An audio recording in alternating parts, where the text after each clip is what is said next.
ध्यान में बैठे हुए हैं। ऊपर से एक राक्षसी उड़ कर के जाती है जिसका नाम है शूर्पणखा, जो कि रावण की बहन है।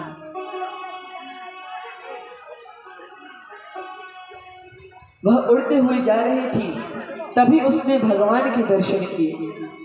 तभी वह भगवान को देखती है और जैसे ही राम जी को देखा तो वह मोहित हो गई।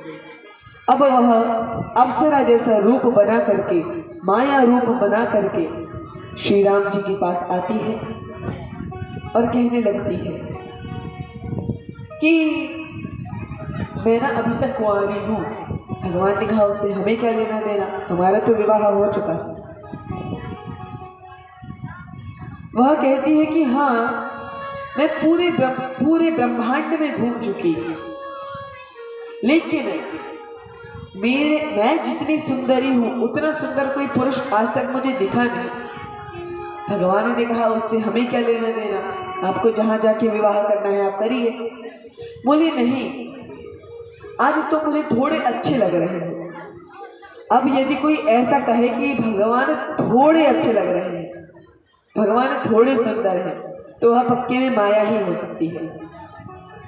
अब यहाँ पे वह कहती है तुम सम पुरुष न मो सम नारी, न तुम्हारे जैसा पूरे संसार में कोई पुरुष है और न मेरी जैसी सुंदर स्त्री।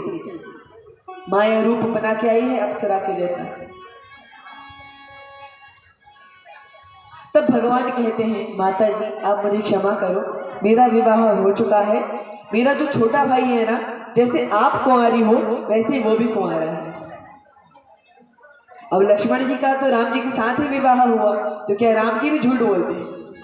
भगवान ने क्या कहा, जैसे आप कुंवारी हो, तुम्हारी भी शादी हो चुकी है, लेकिन अभी झूठ बोल रही हो कि मैं कुंवारी हूँ, तो जैसे तुम कुंवारी हो वैसे ही मेरा छोटा भाई भी कुंवारा है, उसके पास जाओ। अब वह लक्ष्मण जी के पास आई। अब लक्ष्मण जी सेवा कर रहे थे तो उसकी ओर देखा भी नहीं। अब भगवान जब शूर्पणखा से बात भी कर रहे हैं तो भगवान इतने शालीन हैं कि उसकी ओर देखा नहीं, उसे सुंदरी कह रहे हैं, लेकिन कहाँ देख करके, सीता जी की ओर देख करके उससे बात कर रहे हैं, सीता जी को देख करके। अब लक्ष्मण जी के पास आई, लक्ष्मण जी राम जी को देख रहे हैं, बात उससे कर रहे हैं कि मैं यहाँ सदा भगवान की सेवा में लगा रहता हूँ, तो मुझे विवाह आदि की फुर्सत नहीं है, आप प्रभु से जाके ही पूछो। फिर लौट के आई राम जी के पास, फिर लक्ष्मण जी के पास। इस बार लक्ष्मण जी को क्रोध आया। लक्ष्मण जी कहने लगे